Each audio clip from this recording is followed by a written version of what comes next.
दोस्तों, इंडिया का बजट 2026 आ गया है और इस बार बजट में जो लोग ट्रेडिंग करते हैं फ्यूचर और ऑप्शन में, उसके लिए एक बुरी खबर है क्योंकि सरकार ने इस बार एसटीटी को 0.2% से बढ़ाकर 0.5% कर दिया है।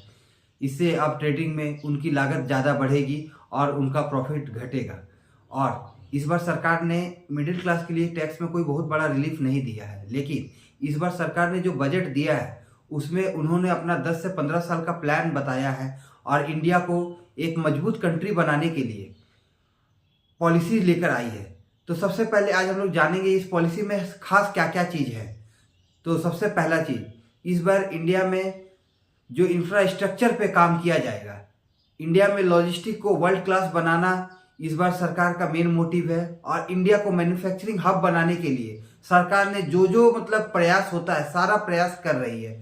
इसके तहत अब सरकार सेमीकंडक्टर मिशन 2.0 भी लॉन्च की है। अब जो हम लोग बाहर से इलेक्ट्रॉनिक चिप इंपोर्ट करते थे, अब वो हमारे इंडिया में भी बनेगा और हम लोग भी अब मॉडर्नाइज होंगे समय के साथ। जो चिप्स बाहर की कंट्री पे डिपेंडेंसी थी, चिप्स इंपोर्ट करते थे, अब कुछ दिन बाद हम लोग भी चिप्स बनाएंगे और हम लोग जो है अपने सहायक कंट्री को, जो हमसे छोटे कंट्री है, वहाँ पर हम लोग चिप एक्सपोर्ट भी करेंगे। और दूसरी चीज़, लॉजिस्टिक पे काम क्यों किया जा रहा है। देखिए, हमारे इंडिया का सबसे बड़ा प्रॉब्लम ये था कि चाइना से हम लोग सामान इंपोर्ट करते थे क्योंकि हमें वहाँ से सस्ता सामान मिलता था। लेकिन सामान अगर वहाँ जो कॉस्ट में बनता था, हमारे यहाँ इंडिया में भी उसी कॉस्ट में सामान बनता था।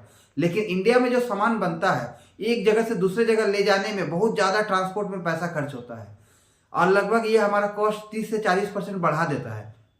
इसलिए सरकार ने इस बार क्या किया है कि लॉजिस्टिक को इम्प्रूव करने के लिए बड़े बड़े वेयर हाउस बनाने का प्रावधान रखी है।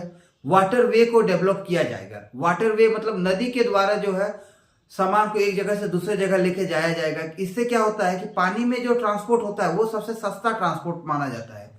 इसलिए और सरकार अब क्या कर रही है कि वाटर वे डेवलप कर रही है कि सामान जो है अब पानी के रास्ते, नदी के रास्ते एक जगह से दूसरी जगह कम कॉस्ट में और जल्दी पहुंच सके। गवर्नमेंट इस बार रेलवे इंफ्रास्ट्रक्चर पे भी काम कर रही है। डेडिकेटेड ट्रैक बनाया जा रहा है जिससे सिर्फ माल एक जगह से दूसरे जगह पहुंचाया जाएगा। इससे क्या होगा कि ट्रांजैक्शन कॉस्ट, जो ट्रांसपोर्ट का कॉस्ट है, वो पहला बात कम हो जाएगा। दूसरा चीज, सामान एक जगह से दूसरे जगह जल्दी और आसानी से पहुंच सकता है।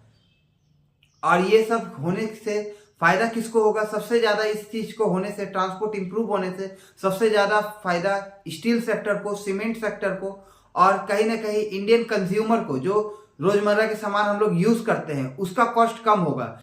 इस बजट में जो सरकार ने अपनी मंशा जाहिर की है, इंडिया उसको सपोर्ट करे। और लोगों से मेरा यही अपील है कि आपके जो इस बार बजट में टैक्स या सब्सिडी से ऊपर उठकर इंडिया की ग्रोथ पर बात करें। इंडिया के जो सिस्टम है, इंडिया जो अभी अपने 10 से 15 साल में करने वाला है कि हम लोग को इंडिया को लॉजिस्टिक हब बनाना, इंडिया को बहुत अच्छा मैन्युफैक्चरिंग हब बनाना, उन चीज़ों पर ध्यान दे और अपना योगदान दे फ्रेंड।